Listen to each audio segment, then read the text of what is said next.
पिछले टर्न पे बेटा मैंने बात किया था आपसे और development of periodic table means हमने आपसे जो बात किया था पिछले टर्न पे कि पीरियोडिक टेबल का डेवलपमेंट कैसे हुआ, मींस पीरियोडिक टेबल एग्जिस्टेंस में कैसे आया। क्लियर?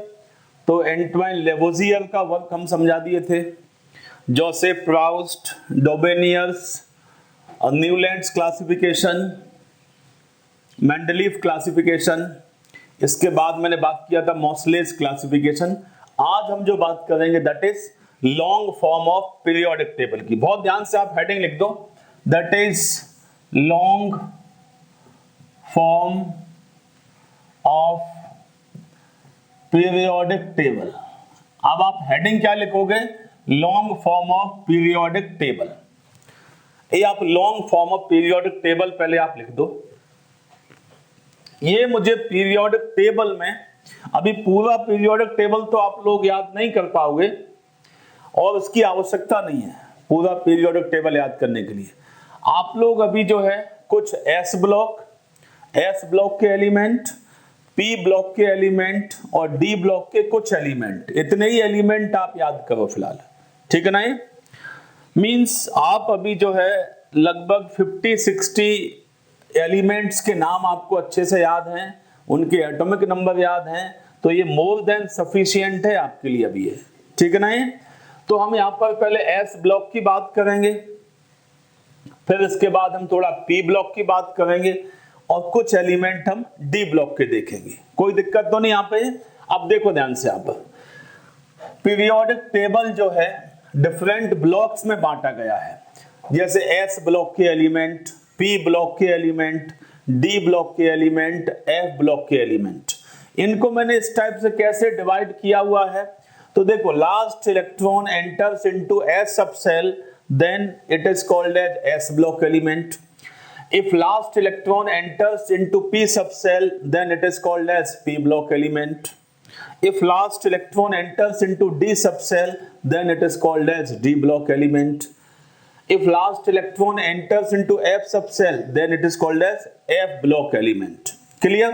तो सबसे पहले देखो S block के एलिमेंट। यदि हम S block के एलिमेंट में बात करें यहाँ पर, तो S block में कौन कौन से एलिमेंट है, ठीक है ना? तो मैंने यहाँ पे क्या एलिमेंट के नाम लिखना चाहा, तो मैंने हाइड्रोजन, फिर यहाँ पे lithium, sodium, potassium, rubidium, caesium and francium, ठीक है ना? अब यहां पर मैंने सेकंड ए, यहां पे मैंने लिख दिया बेरिलियम, इधर मैग्नीशियम, इधर कैल्शियम, यहां पे स्ट्रोंसियम, यहां पे बेरियम, यहां पर रेडियम।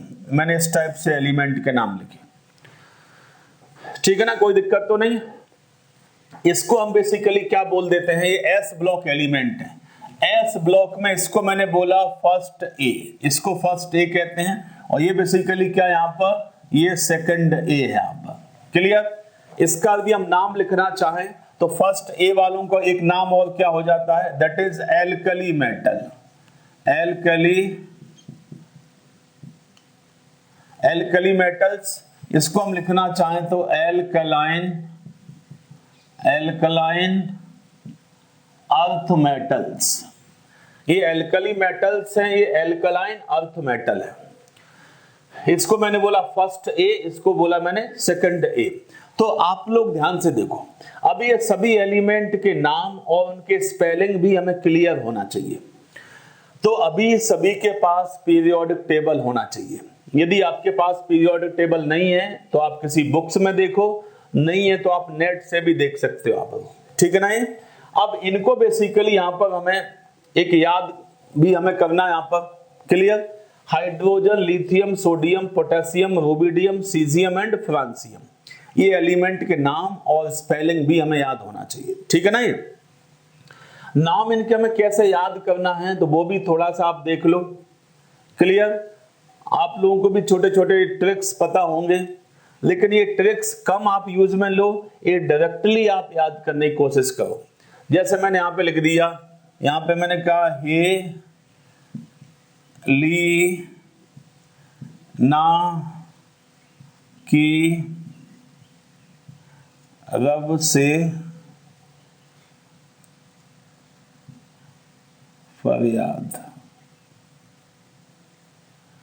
मैंने क्या लिख दिया यहां पर, हे ली ना की रब से फरियाद। क्लियर। मीन्स हे मतलब हाइड्रोजन, ली मतलब लिथियम, ना मतलब सोडियम, की मतलब पोटेशियम, रूबिडियम मीन्स रब से मतलब सीजियम, फरियाद मतलब फ्रांसियम। मीन्स ये हमें याद करना है, लेकिन ध्यान रखना है बच्चों को बेसिकली ये याद में ज्यादा आता है, ये उन्हें कम याद रहेगा उसमें से। ठीक है ना। तो आप इन पे जाने की बजाय आप डायरेक्ट इसको याद करने की कोशिश करना होगा यहाँ पर। ठीक है ना।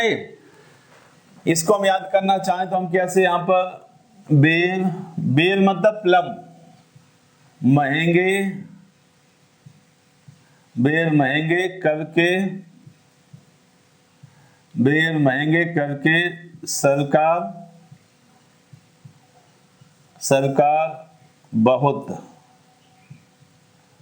बहुत रोई। यहां पर मतलब बेर क्या समझते आप, प्लम, प्लम मीन्स बेर, बेर महंगे करके सरकार बहुत रोई। बेर मतलब बेरिलियम, महंगे मतलब मैग्नीशियम, करके मतलब कैल्शियम, सरकार मतलब स्ट्रोंसियम, बहुत मतलब बेरियम, रोई मतलब रेडियम। ठीक है ना। तो एस ब्लॉक के एलिमेंट्स हमें ठीक से याद होना चाहिए यहां पर। ठीक है ना। अब ध्यान से देखो इनके एटॉमिक नंबर, ये हम आपको लास्ट टर्न पे बताए थे कि atomic number is a fundamental property. Atomic number क्या है, एक फंडामेंटल प्रॉपर्टी है। Atomic number is a fundamental property. तो इसको हमें यहां पर कैसे याद रखना है। ठीक है ना। तो इसके लिए मैंने आपको कुछ मैजिक नंबर्स बताए थे पहले।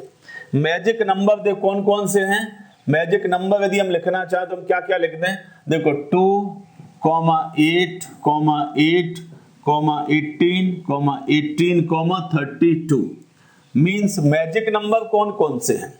ये मैजिक नंबर है 1, 2, 3, 4, 5, 6। यहाँ पर यदि किसी में 7 पीरियड्स पूरे प्रेजेंट हैं तब ये मैजिक नंबर लगाते जाओ। ठीक है ना। अदरवाइज ये पूरे मैजिक नंबर अप्लाई नहीं हो पाते। हो सकता है किसी में मैजिक नंबर यहां से अप्लाई होते हो सकता है किसी में मैजिक नंबर यहां से अप्लाई होते हो। ठीक है ना। ये मुझे समझते जाना है। बट हम किसी भी एलिमेंट का एटॉमिक नंबर निकाल सकते हैं।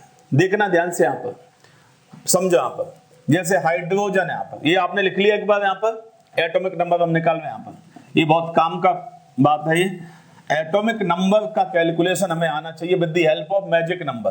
देखो हाइड्रोजन का एटॉमिक नंबर 1 है, ये आपको पता है तो मैंने लिख दिया 1। अब पहला मैजिक नंबर 2 है तो आप इस बीच में लिख दो 2। अब हमें नेक्स्ट का एटॉमिक नंबर निकालना है तो इसमें 2 ऐड कर दो। यहां पर कितना हो जाएगा 3। अगला मैजिक नंबर कौन सा है 8, तो आप 3 और 8 ऐड कर दो तो नेक्स्ट का हो जाएगा 11। अगला मैजिक नंबर यहां पर और इसमें 8 ऐड कर दो तो ये 19। अब इसमें 18 ऐड कर दो यहां पर तो कितना हो जाएगा 37। यहां पर इसमें 18 और ऐड कर दो तो कितना हो जाएगा, ऐड करो 55 हो जाएगा। यहां पर सीजियम 55। इसमें 32 ऐड कर दो आप, 55 प्लस 32 87 हो गया। यहां पर मींस ये हम एटॉमिक नंबर कैलकुलेट कर सकते हैं। ये मैजिक नंबर आप ऐड करते चले जाओ, नेक्स्ट का एटॉमिक नंबर निकालते चले जाओ। ठीक है ना। ये मींस किसी भी एलिमेंट का एटॉमिक नंबर यदि हमें निकालना है तो with the help of magic number we can determine the atomic number of the element and we know that atomic number is the fundamental property. ठीक है ना। कोई दिक्कत तो नहीं। तो मैंने इस टाइप से यहाँ पर इनके एटॉमिक नंबर निकाल लिए। अब सेकंड वाले के देखो, बेरिलियम का एटॉमिक नंबर 4 है। अब यहाँ पर ये काम नहीं आएगा, यहाँ पर ये आपको मैजिक नंबर इसमें ऐड नहीं करना है। अब यहाँ से स्टार्ट करो, आप इसमें 8 ऐड करो कितना हो जाएगा 12, मैग्नीशियम 12, 8 और ऐड करो कितना हो जाएगा 20, फिर यहाँ पर 18 ऐड करो, यहाँ पर कितना हो जाएगा ये 18 ऐड करोगे यहाँ पर तो कितना बन जाएगा यहाँ पर 18 प्लस 20 कितना हो जाएगा 38 स्ट्रोंसियम। फिर इसमें 18 ऐड करो, यहाँ पर कितना हो जाएगा 8 8 16, यहाँ पर 3 4 1 5 56, यहाँ पर 56 यहाँ पर। ठीक है। फ्रांसियम यहाँ पर 32 ऐड कर दो इसमें, यहाँ पर 56 में 32 ऐड करोगे तो 88 हो जाएगा यहाँ पर। ये इनके एटॉमिक नंबर है। क्लियर, कोई दिक्कत तो नहीं यहाँ पर।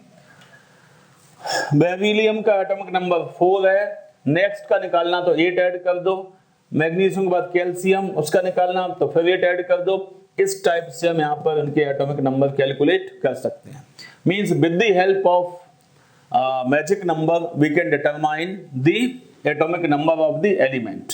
ये बात समझ में आ जाएगा आपको, इसमें कोई दिक्कत तो नहीं यहाँ पर। आप ध्यान से देखो, ये जो है एस ब्लॉक के ये सभी मेटल्स हैं। यहाँ पर हाइड्रोजन यहाँ पर जो आपको दिखता है, आज भी इसका पोजीशन फिक्स नहीं है पीरियोडिक टेबल में। पीरियोडिक टेबल में हाइड्रोजन यहाँ पर हम दिखाते तो हैं, बट एक्चुअली यहाँ पर है नहीं वो। हाइड्रोजन का पोजीशन पीरियोडिक टेबल में आज भी क्लियर नहीं है। क्लियर, हाइड्रोजन की पोजीशन आज भी क्लियर नहीं है पीरियोडिक टेबल में, ठीक है ना। तो यहाँ पर मैंने क्या लिख दिया, देखो ये मैंने एस ब्लॉक के एलिमेंट लिखे हुए हैं। इन एलिमेंट के नाम, इनके स्पेलिंग और इनके एटॉमिक नंबर एटलीस्ट याद होना चाहिए, ठीक है ना। ये एस ब्लॉक के एलिमेंट्स जो हैं बहुत रिएक्टिव एलिमेंट्स हैं। S block elements are reactive elements and these are the metals. Means हम आप लोग पहले भी मेटल्स नॉन मेटल आपने पढ़े हुए हैं, तो ये मेटल्स जो हैं एस ब्लॉक के मेटल्स हाईली रिएक्टिव मेटल्स हैं। ये हमारे आसपास हमें नहीं दिखाई देते यहाँ पर, क्योंकि ये बहुत ज्यादा रिएक्टिव हैं। यदि आप लिथियम इतना रिएक्टिव है, यदि आप पानी में डाल दो यहाँ पर तो उसमें ब्लास्ट हो जाएगा, एक्सप्लोसिव टाइप की रिएक्शन हो जाएगी यहाँ पर। क्लियर, तो ये एस ब्लॉक के metals are highly reactive metals और इनके रिएक्शन भी कैसे हो जाते हैं, एक्सप्लोसिव टाइप के हो जाते हैं। इसीलिए ये मेटल हमें अपने आसपास नहीं दिखते, ठीक है ना। कोई दिक्कत तो नहीं। तो ये एस ब्लॉक के रिएक्टिव एलिमेंट्स कहे जाते हैं। यहाँ पर S block elements are reactive in nature, ठीक है ना। इसमें कोई दिक्कत तो नहीं, बात क्लियर हो जाएगा। यहाँ पर एस ब्लॉक के एलिमेंट के लिए मैंने बात किया हुआ यहाँ पर। अब हम नेक्स्ट देखेंगे यहाँ पर पी ब्लॉक के एलिमेंट, ठीक है ना। पी ब्लॉक एलिमेंट्स भी आप देख लो यहाँ पर एक बार। पी ब्लॉक एलिमेंट्स कौन कौन से हैं यहाँ पर। पी ब्लॉक में आप देखो ध्यान से, यहाँ पर पी ब्लॉक एलिमेंट यहाँ पर देखो, सबसे पहले बोरॉन, एल्यूमिनियम, यहाँ पर गैलियम, इंडियम एंड थैलियम।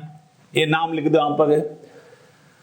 हम पूरा पी ब्लॉक एक बार लिख देते हैं यहाँ पर। बोरॉन, इसके बाद यहाँ पर क्या लिख दिया मैंने, कार्बन, सिलिकॉन, जर्मेनियम, यहाँ पर एसएन, यहाँ पर पीबी। क्लियर। फिर यहाँ पर क्या है, नाइट्रोजन, फिर यहाँ पर क्या है, phosphorus, arsenic, antimony and bismuth, ठीक है ना। फिर oxygen, sulphur, selenium, tellurium and polonium. फिर यहाँ पर मैंने और क्या लिख दिया, यहाँ पर fluorine, chlorine, bromine, iodine and एस्टेटिन। एक और मैंने यहाँ पे लिखा, that is helium, neon, argon, krypton, xenon and radon, ठीक है ना। ये एलिमेंट समझो यहाँ पर। पी ब्लॉक की अभी मैंने बात की है। पी ब्लॉक के मैंने इतने एलिमेंट्स आपके सामने रखे हुए हैं, ठीक है ना। ये एलिमेंट हमारे काम आते हैं। ये एलिमेंट फ्रिक्वेंटली हमें देखने को मिलते हैं, ठीक है ना। तो ये एलिमेंट हमें ठीक से याद होना चाहिए यहाँ पर, ठीक है ना। अब देखो ध्यान से यहाँ पर, यदि हमें इसको याद करना है यहाँ पर, तो मैंने इसको कैसे याद किया यहाँ पर, बाबू लाल, एल ए मतलब लाल, या हम ऐसे भी कह देते हैं बाबू अग्रवाल, या आप कह दो बाबू लाल, जो भी आपको अच्छा लगे। यहाँ पर बाबू लाल गए, बाबूलाल गया, India means India gate, India थैला लेके, ठीक है ना। ये मीन्स यहां पर मैंने क्या लिख दिया, आपको एलिमेंट इसी टाइप से याद होना चाहिए। ये तो सब सेकेंडरी है। यहाँ पर यदि भूल जाओ तो थोड़ा कुछ याद रखो जो आपको याद आ जाए कि नेक्स्ट एलिमेंट कौन सा है, ठीक है ना। But boron, aluminium, gallium, indium, thallium, ठीक है ना। अब इनके एटॉमिक नंबर देखो यहाँ पर। अब यहाँ पर मैजिक नंबर आप कौन कौन से अप्लाई करने होंगे, 8, 8, 18, 18 और 32। ये आपको मैजिक नंबर यहाँ पर अप्लाई करने हैं। देखना ध्यान से यहाँ पर, बोरोन का एटॉमिक नंबर 5 है। एक मैजिक नंबर यहाँ पर 8 ऐड करो, 8 ऐड कर दो यहाँ पर तो कितना हो जाएगा ये 13। क्लियर। फिर बेसिकली यहाँ पर कितना ऐड करना होगा, मैजिक नंबर कौन से लगाने यहाँ पर, इतने मैजिक नंबर ही यहाँ पे काम आएंगे पी ब्लॉक में, except noble gases. Noble gases को छोड़ के बाकी सभी फैमिली में कौन कौन से मैजिक नंबर काम आने वाले हैं, जिससे कि हम किसी का भी एटॉमिक नंबर चेक कर सकें। ठीक है ना। तो मैंने कहा ये आपको मैजिक नंबर लिखे हुए हैं, इन मैजिक नंबर को आप यूज करते जाओ, नेक्स्ट मेंबर का एटॉमिक नंबर निकालते जाओ। ठीक है ना। तो बोरोन का 5 था, उसमें 8 ऐड किया तो 13 हो गया। अब इसमें हम कितना ऐड करें, यहाँ पर 18 ऐड करो कितना हो जाएगा, देखो 31। ठीक है ना। फिर इसमें 18 ऐड करो, यहाँ पर कितना हो जाएगा ये 8 और 9 49। ठीक है ना। इसमें फिर 32 ऐड करो, यहाँ पर कितना हो जाएगा 9 + 2 यहाँ पर 11 हो गया। यहाँ पर 4 और 3 7 1 8 81 यहाँ पर देखो बोरोन का एटॉमिक नंबर 5। नेक्स्ट का निकालना था तो पहला मैजिक नंबर ऐड कर दो, नेक्स्ट का आ जाएगा। दूसरा मैजिक नंबर ऐड कर दो, यहाँ पर इसका आ जाएगा। इसमें एक ये मैजिक नंबर ये आ जाएगा, इसमें ये मैजिक नंबर ये आ जाएगा। ठीक है। तो बोरोन का 5, एल्यूमिनियम का 13, गैलियम का 31, इंडियम का 49, थैलियम का 81। ये इनके एटॉमिक नंबर भी हमने यहाँ पर कैलकुलेट कर लिया। यहाँ पर गैलियम एक मेटल है जो बेसिकली क्या लिक्विड फॉर्म में ही देखने को मिलता है। गैलियम, ये 2 मेटल ऐसे कौन से जो लिक्विड स्टेट में एग्जिस्ट करते हैं, नाम बताओ ऐसे 2 मेटल जो लिक्विड स्टेट में मिलते हैं, अदरवाइज मेटल आपको सॉलिड स्टेट में ही मिलते हैं। ठीक है ना। वो कौन कौन से हैं, गैलियम और Hg, मर्क्यूरी बेसिकली और गैलियम, ये 2 ऐसे मेटल हैं जो आपको लिक्विड फॉर्म में मिलते हैं। ठीक है ना। कोई दिक्कत तो नहीं है बात, ये बात क्लियर हो जाएगी यहाँ तक है।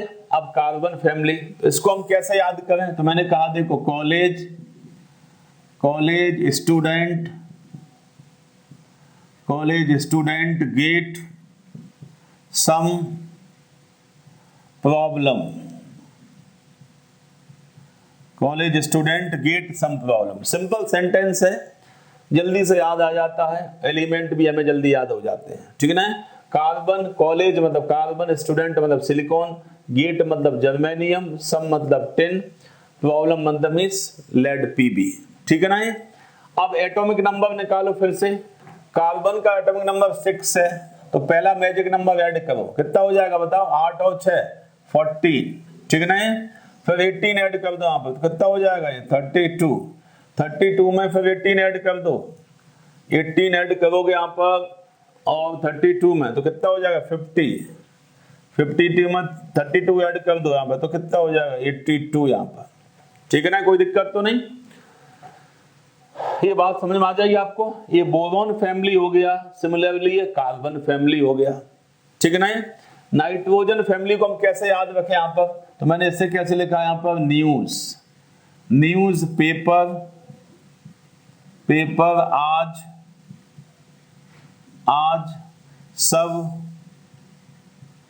सब बिकेंगे।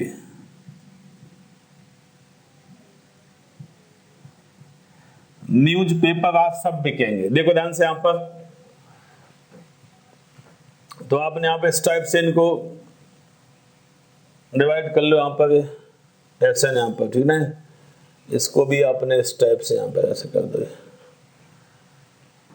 एटॉमिक नंबर भी आपने लिख दिए, एलिमेंट भी याद हुए यहाँ पर। नाइट्रोजन में देखो, न्यूज मतलब नाइट्रोजन, पेपर मतलब फॉस्फोरस, आज मतलब आर्सेनिक, सब मतलब एंटीमनी, बिकेंगे मतलब बिस्मथ।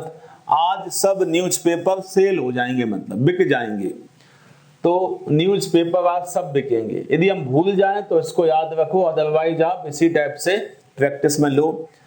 क्योंकि देखो ये एक ही फैमिली के मेंबर्स हैं, तो इनकी जो रिएक्शंस हैं, इनके जो केमिकल प्रॉपर्टीज हैं वो ऑलमोस्ट सिमिलर है। तो मुझे बहुत आसान हो जाता है यदि हमें इस टाइप से फैमिली वाइज एलिमेंट्स यदि हमें याद है, तो मुझे बहुत आसानी हो जाती है। ठीक है ना। अब फिर से एटॉमिक नंबर निकालो। अब कार्बन, नाइट्रोजन का 7 है, 8 ऐड करो तो 15, इसमें 18 ऐड करो कितना हो जाएगा यहाँ पर 33, यहाँ पर इसका कितना हो जाएगा 18 ऐड करो 51, 32 ऐड कर दो यहाँ पर तो कितना हो जाएगा 83 यहाँ पे एटॉमिक नंबर। समझ जाओगे ना ये? तो एटॉमिक नंबर भी आपने निकाल लिया यहाँ पर। क्लियर? अब नेक्स्ट है oxygen, sulphur, selenium, tellurium and polonium. तो मैंने क्या लिखा? ओ स से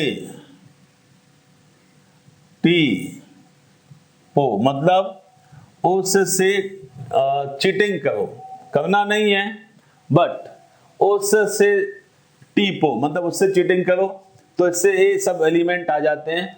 ओ मतलब इस टाइप से आप लिख दिया ओ, ऑक्सीजन, से मतलब सल्फर, से मतलब सेलेनियम, टेलुरियम टी, पोलोनियम पो, यहाँ पर इस टाइप से आप एलिमेंट याद कर सकते हो। ओ तो इसको हम कैसे लिख सकते हैं? ओ से टी पो, इस टाइप से आप लिख दोगे यहाँ पर। ठीक है ना? अब हम एटॉमिक नंबर निकालें तो ऑक्सीजन का देखो यहाँ पर 8 है, 8 ऐड करो तो 16, 18 ऐड करो कितना हो जाएगा 34, और फिर 18 ऐड करो, 18 ऐड करो तो 52, 32 ऐड करो यहाँ पर तो कितना हो जाएगा यहाँ पर 84 पोलोनियम। ठीक है ना? ये एटॉमिक नंबर आप कैलकुलेट भी कर सकते हो। यदि भूल जाओ तो अभी एकदम ये नंबर याद नहीं होंगे, आपको निकालते आना चाहिए यहाँ पर। ठीक है ना? कोई दिक्कत तो नहीं। नेक्स्ट हम यहाँ पर देखें fluorine, chlorine, bromine, iodine and एस्टेटिन। ठीक है ना? तो ये हमें इसी टाइप से याद हो जाता है, बहुत प्रैक्टिस में रहता है तो बच्चों को उसी टाइप से याद हो जाता है। ठीक है ना? एटॉमिक नंबर हमें निकालना हो तो हम निकाल सकते हैं। फ्लोरीन का 9 है, इसमें का 17 है, इसका 35, आयोडीन का 53 यहाँ पर 53, और इसका यहाँ पर 85। मैजिक नंबर से निकाल लो आप यहाँ पर। ठीक है ना? अब देखो यहाँ पर नोबल गैसेज यहाँ पर, तो मैंने क्या लिख दिया है, इसको मैंने कहा नाना पाटेकर। आप इसमें अपना नाम भी लिख सकते हो यदि कोई आपको आता हो। नाना पाटेकर आज का जिंदा राजा है। नाना पाटेकर आज का जिंदा राजा मीन्स आप इस टाइप से यहां पर कैलकुलेट ये एलिमेंट आप याद कर सकते हो। इनके एटॉमिक नंबर भी आपको कैलकुलेट करना हो तो मैजिक नंबर इसका क्या आ जाएगा। अब आपको जो है एक और 8 ले लेना है, यहाँ पर 2 नहीं लेना, बट एक और 8 ऐड कर देना है। ठीक है ना? तो जैसे हीलियम का तो 2 है, उसमें 8 ऐड करो तो कितना हो जाएगा ये 10, फिर 8 ऐड करो 18, 18 ऐड करो यहाँ पर 36, फिर 18 ऐड करो यहाँ पर तो 54, और 32 ऐड कर दो यहाँ पर 32 ऐड करोगे तो यहाँ पे कितना हो जाएगा 86। ठीक है ना? ये पी ब्लॉक के एलिमेंट्स हैं, इनके एटॉमिक नंबर आपको इस टाइप से यहाँ पर याद करने होंगे। मींस एलिमेंट्स के एटॉमिक नंबर आप कैलकुलेट कर सकते हो। एटॉमिक नंबर और पी ब्लॉक के एलिमेंट्स आप याद रखो। ठीक है ना? पी ब्लॉक एलिमेंट्स में एक टाइप से मेटल्स भी हैं, नॉन मेटल्स भी हैं और मेटलॉइड्स भी हैं। ठीक है ना? तो ये पी ब्लॉक आपको याद हो जाएगा विद एटॉमिक नंबर। क्लियर? मुझे एस ब्लॉक, पी ब्लॉक पूरा ठीक से याद होना चाहिए। ठीक है ना? यहां तक है, कोई दिक्कत तो नहीं।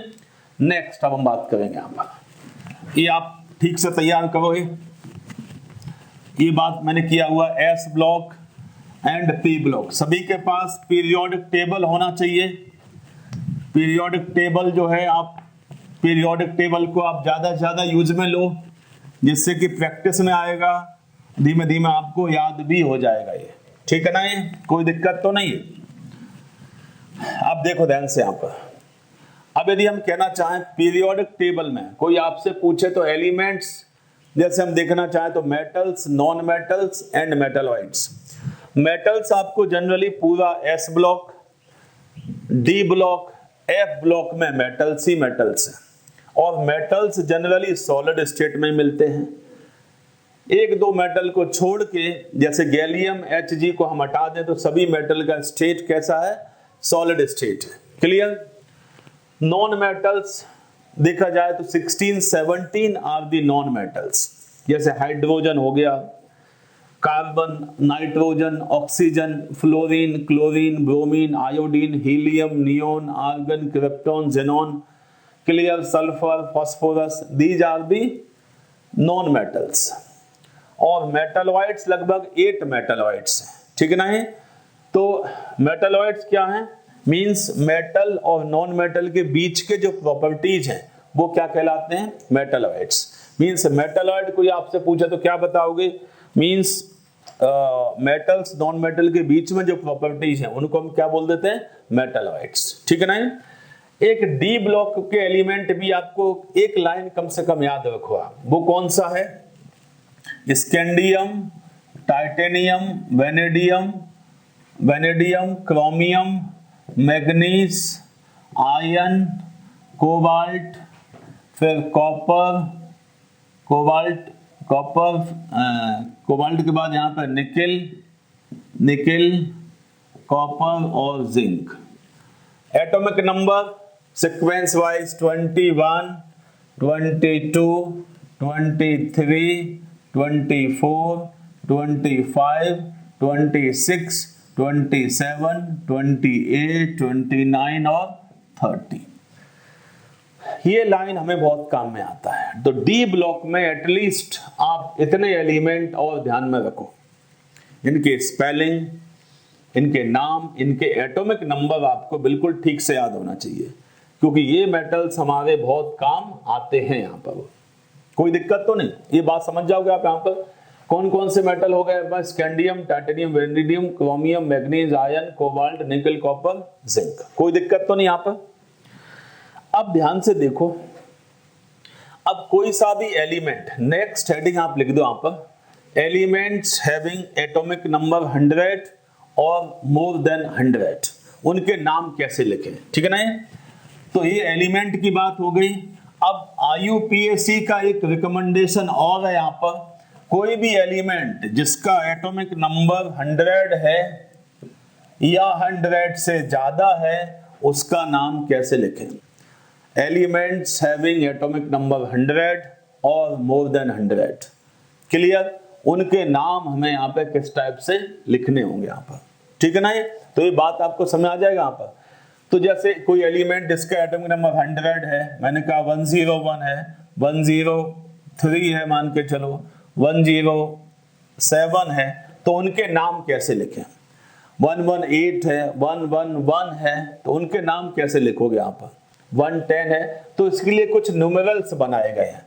जैसे नंबर यदि हमें 0 दिखता है तो इसके लिए हम क्या लिखेंगे यहाँ पर, नील। 1 के लिए क्या लिखेंगे यहाँ पर, अन। 2 के लिए बाई, 3 के लिए ट्राई, 4 के लिए यहाँ पर क्वाड, 5 के लिए यहाँ पर पेंट, 6 के लिए हेक्स, 7 के लिए सेप्ट, 8 के लिए ऑक्ट, 9 के लिए नॉन।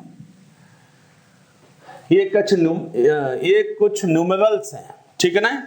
इनके बेसिस पर हम नाम लिखेंगे यहाँ पर, और लास्ट में क्या ऐड कर देंगे, IUM, ठीक है ना। समझना ध्यान से, यहाँ पर हम आपको समझाना चाह रहे हैं कि IUPAC का एक रिकमेंडेशन है। IUPAC बच्चे आप समझते हो, IUPAC का मतलब IUPAC, क्लियर। ये अपने केमिस्ट्री का एक बड़ा ऑर्गेनाइजेशन है, जैसे United Nations, World Health Organisation WHO, ऐसे ही अपने केमिस्ट्री में एक बड़ा ऑर्गेनाइजेशन है जो बेसिकली सब चीजें डिसाइड करता है, जिसके बेसिस पर हम चीजों को उसके रेफरेंस में बताते हैं, क्लियर। मतलब अल्टीमेट चीजें हम वहां से ही कंक्लूड करते हैं, उनके ही नियम चलते हैं, उनके ही गाइडलाइंस हम फॉलो करते हैं।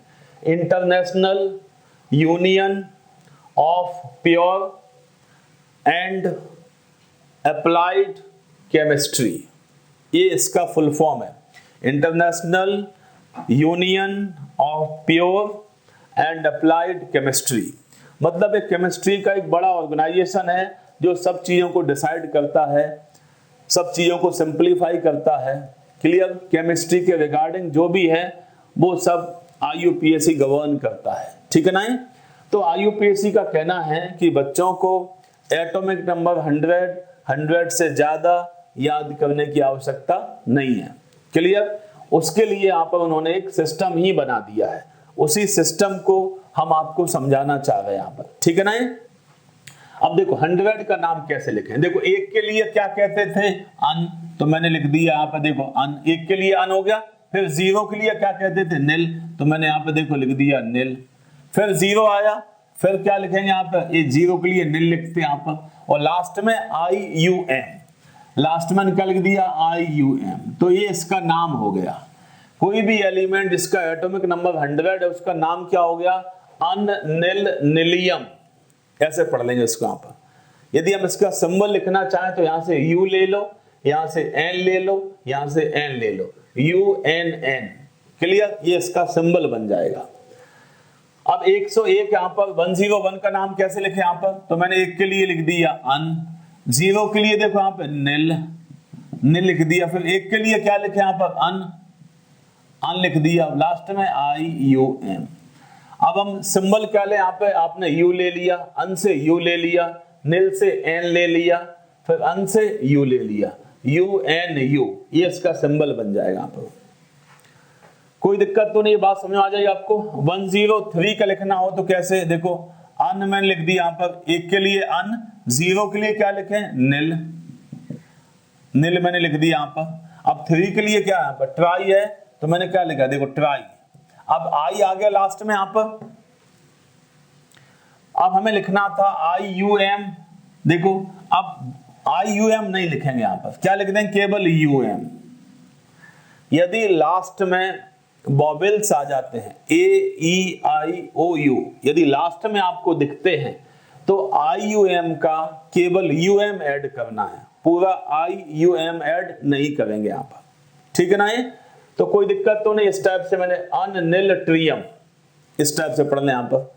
107 को लिखना होता तो अन, निल, सेप्टियम, अन, निल, सेप्टियम, सेप्टियम, सेप्टियम, ऐसे नाम लिख देते एक बार। एक को लिखा मैंने अन, फिर लिखा निल, फिर लिखा सेप्ट, सेप्ट लिखा IUM, सेप्टियम, अन, निल, सेप्टियम।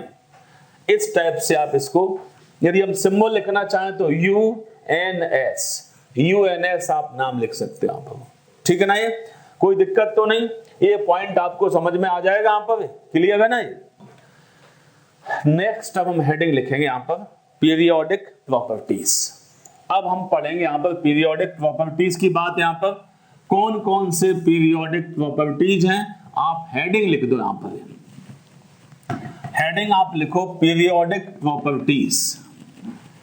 पीरियोडिक प्रॉपर्टीज हम कुछ पढ़ेंगे यहाँ पर जो बहुत बेसिक हैं। पीरियोडिक प्रॉपर्टीज आप हेडिंग लिख दो यहाँ पर। नेक्स्ट हेडिंग आप लिखो पीरियोडिक प्रॉपर्टीज, पीरियोडिक प्रॉपर्टीज। अब यहां पर हमें कम से कम लगभग 10 हमें पीरियोडिक प्रॉपर्टीज पढ़ने हैं, क्लियर।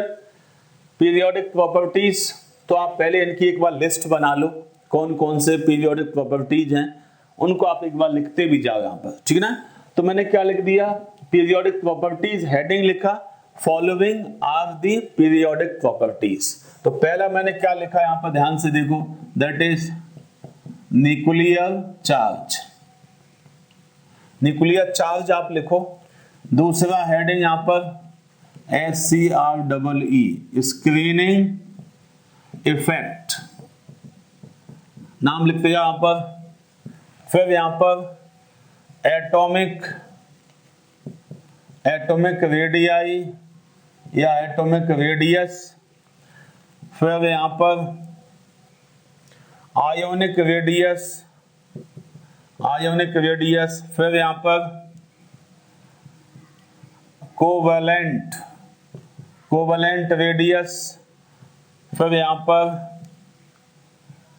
वंडर वॉल रेडियस, ठीक है ना। ये बेसिकली रिगार्डिंग दी हम इसे एटॉमिक साइज में भी काउंट कर लेते हैं, या हम कहें एटॉमिक रेडियस की बात कर लेते हैं, ठीक है ना। कोई दिक्कत तो नहीं। इसके बाद यदि हम कहना चाहें 7th यहां पर, that is ionisation energy.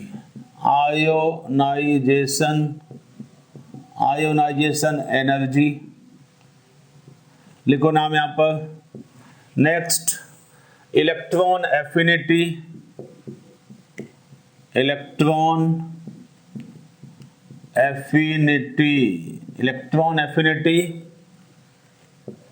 Affinity लिख दो यहां पर।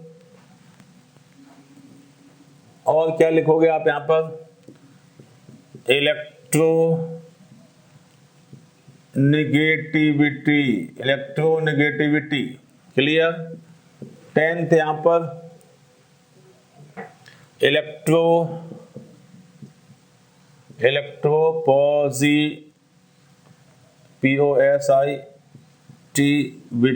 इलेक्ट्रोपॉजिटिविटी, ठीक है ना। 11th यहां पर metallic and non metallic,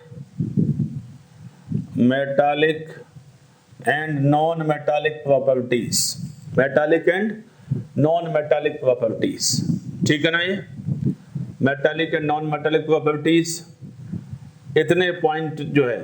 next एक और लिख दो यहां पर, आइसो इलेक्ट्रॉनिक आयंस, और उनके हम साइजेस की बात करेंगे, तो मैंने इसको अलग से हाईलाइट कर लिया आप लोग, आइसो इलेक्ट्रॉनिक आयंस, ठीक है ना ये। और एक और हम बाद में देखो समझाएंगे, that is inert pair effect, ठीक है ना ये। तो ध्यान से देखो, ये कुछ प्रॉपर्टीज मैंने यहां पर मेंशन किए हुए हैं। अब हमें पीरियोडिक क्लासिफिकेशन में ये प्रॉपर्टीज 1 by 1 हमें समझनी है, ठीक है ना ये। ध्यान से देखो, पीरियोडिक क्लासिफिकेशन चैप्टर आपके 10th क्लास में भी है, आपके स्टेट बोर्ड में भी है और सीबीएसई में भी है। तो आप लोग इस बीच में, आप लोगों के पास या आपके सीनियर्स के पास आपका सीबीएसई का बुक हो या स्टेट बोर्ड का बुक हो, उसका पीरियोडिक क्लासिफिकेशन भी आप कंप्लीट करते चलो, ठीक है ना। उसमें से भी आप पढ़ते चलो, कोई डाउट आए तो मुझे डायरेक्टली आप कॉल करो, ठीक है ना। आप लोग देखो बेटा, अभी फाउंडेशन में आप लोग इतना सब काम कर रहे हो, ये बहुत बेटे आपको आगे चल के बहुत ज्यादा इसका हेल्प मिलेगा आपको। क्लियर। आप लोगों का अभी से ही एनालिटिकल माइंड एक्टिव होने लगा। एनालिटिकल माइंड एक्टिव होने में टाइम लगता है। यदि कोई बच्चा डायरेक्टली 11th में जाता है विदाउट फाउंडेशन में, तो उसका एनालिटिकल माइंड एक्टिव होने में काफी टाइम लग जाता है। इस बीच में पढ़ाई काफी निकल जाती है, तो बच्चे को लगता है कि हम नीट जेईई के एग्जाम अच्छे से नहीं कर सकते यहाँ पर, ठीक है ना। तो आप लोगों को ये बहुत बड़ा बेनिफिट ये है कि आपका एनालिटिकल माइंड एक्टिव होने लगेगा, और आप लोग अभी इसको एकदम ज्यादा टेंशन में नहीं लेना आपको, ठीक है ना। चीजों को जितना समझ में आता है उतना समझ में आ जाए। लेक्चर लगे तो आप 2 बार में देख लो, लेकिन एकदम कोई ऐसा हेडेक नहीं होना चाहिए। क्लियर। अभी आप लोग जो है ये सभी बातों को कर रहे हो, तो ये बहुत एक्स्ट्रा ऑर्डिनरी है, ये आपके लिए एक डिफरेंशिएटिंग वर्क है। अदर बच्चे अभी नहीं पढ़ रहे हैं, आप ये सब काम कर रहे हो, तो ये भी एक मैटर करता है। क्लियर। लेकिन इसको लेके जो है ज्यादा हेडेक नहीं आता। क्लियर। अभी नहीं होता है, आज नहीं हो तो कल देख लो, कल नहीं तो नेक्स्ट डे देख लो, जब आपकी इच्छा लगे कि मुझे पढ़ना है तभी आप ये काम करो अभी। क्लियर। ये वर्क टोटली डिफरेंशिएटिंग वर्क है आपके लिए, यहाँ पर टोटली डिफरेंशिएटिंग वर्क है। और बेटा मैंने आपको पहले भी बताया हुआ था, इस बीच में जो है समर्स में कुछ स्पेशल वर्क भी आप किया करो। मींस मैंने आपको बताया था कि समर वेकेशन जब आते हैं तो उसमें बच्चों को कुछ स्पेशल वर्क जो है वो करना चाहिए। पढ़ना लिखना एक बात ये है, उसको थोड़ा साइड में आप रखो, क्योंकि साल भर हम पढ़ते तो हैं यहाँ पर वो, लेकिन इसके साथ साथ में कुछ अदर एक्टिविटीज में सबसे अच्छा आप डांस की प्रैक्टिस करो आप। क्लियर। घर में ही आप जो है अदर एक्टिविटी जो भी आपको अच्छी लगती हो, जैसे डांस एक एग्जांपल हो गया, आपको बेसिकली ड्राइंग में इंटरेस्ट है, और आपके जो भी इंटरेस्ट हैं, जो भी इंटरेस्ट ऑफ एरिया जो है जिसमें आपको इंटरेस्ट ज्यादा है। क्लियर। यदि आपको राइटिंग में इंटरेस्ट है, क्लियर, जो भी आपके इंटरेस्ट हैं उस पर आप थोड़ा सा भी आप उसमें भी वर्क करो आप। उसको आप पहले प्रायोरिटी पे रखो, आप लगे तो, ठीक है ना। और पढ़ने का जो वर्क है ये भी साथ साथ में आप देखते चलो, क्योंकि ये जो वर्क है ये एक्चुअली एकदम ऐसा नहीं कि केमिस्ट्री एकदम ऐसा आप पढ़ लोगे तो एकदम अभी क्या हो जाएगा कि आप नीट जेईई क्वालिफाई कर जाओगे, ऐसा नहीं है। लेकिन ये सब बातें जो है, फाउंडेशन का मतलब ये है कि एक लॉन्ग टाइम प्रिपरेशन। जो बच्चे 11th में आते हैं, जिनके फाउंडेशन हुए होते हैं, वो बच्चे हेजिटेट नहीं करते, वो बच्चे क्वेश्चन पूछने में बिल्कुल टाइम नहीं लगाते, और जब तक समझ में नहीं आ जाता तब तक एग्री नहीं होते, मानते नहीं है। वो आपसे वो क्वेश्चन पूछते ही रहेंगे, टीचर को आंसर बताना ही होगा। तो ये कुछ पॉइंट हैं जो बच्चे को डिफरेंशिएट कर देते हैं, बच्चा कॉन्फिडेंट हो जाता है इन सब बातों के डिस्कशन के लिए, ठीक है ना। इन सब बातों को से जो है उसका कॉन्फिडेंस लेवल बहुत रहता है। एक क्वेश्चन यदि उसका गलत हो गया, वो 4 क्वेश्चन आपसे पूछेगा, वो कन्विंस ही नहीं होगा आप पर, उसके दिमाग में क्या वो सब रखेगा। एक बच्चा जिसने पहले कभी फाउंडेशन नहीं किया, क्वेश्चन नहीं पूछे, तो वो उस क्लास में क्वेश्चन पूछने में बहुत हेजिटेट करेगा, फ्रीली वो क्वेश्चन नहीं पूछ पाएगा वो, ठीक है ना। तो आप लोग जो है ये सब बातों को ठीक से पढ़ते चलो, और कोई दिक्कत लगे तो डायरेक्टली आप कॉल करो। बहुत से बच्चों के कॉल आते हैं रिगार्डिंग कि मोस्ले का क्लासिफिकेशन जो था, तो उसमें जो मैंने लास्ट क्लासेस में जो बात किया हुआ था वो एक सिंपल एक डेवलपमेंट क्लासिफिकेशन था, क्लियर। और आज का जो हम पीरियोडिक टेबल देखते हैं, that is a long form of periodic table, ये आपको मेन पढ़ना है। टेबल आपको देखते आना चाहिए, आपके स्टडी टेबल है उसके सामने पीरियोडिक टेबल लगा होना चाहिए, ठीक है ना। ये तो अब ये सब बातों को आपको ध्यान से समझते जाओ। कोई पूछे what is nuclear charge, what is screening effect, clear. तो बहुत से बच्चों को ये बात पता भी होंगे कि nuclear charge means, nuclear charge कोई आपसे पूछे तो हम क्या बोल देते हैं, it is a force of attraction between nucleus and outer most electron, clear. Nucleus पे पॉजिटिव चार्ज है, न्यूक्लियस पे पॉजिटिव चार्ज है, और इलेक्ट्रॉन्स पे नेगेटिव चार्ज, क्लियर। तो न्यूक्लियर चार्ज में क्या हो जाएगा, पॉजिटिव नेगेटिव है, तो उनके बीच में एक फोर्स ऑफ अट्रैक्शन डेवलप हो जाएगा, that is called as nuclear charge, ठीक है ना। तो हम नेक्स्ट टर्न पे पीरियोडिक प्रॉपर्टीज की ही बात करेंगे यहाँ पर, क्लियर। नेक्स्ट टर्न अपना जो रहेगा वो पीरियोडिक प्रॉपर्टीज पर ही रहेगा, और इसको आप मुझे ध्यान से समझते जाना होगा। कोई दिक्कत तो नहीं बेटा? Okay, thank you to all.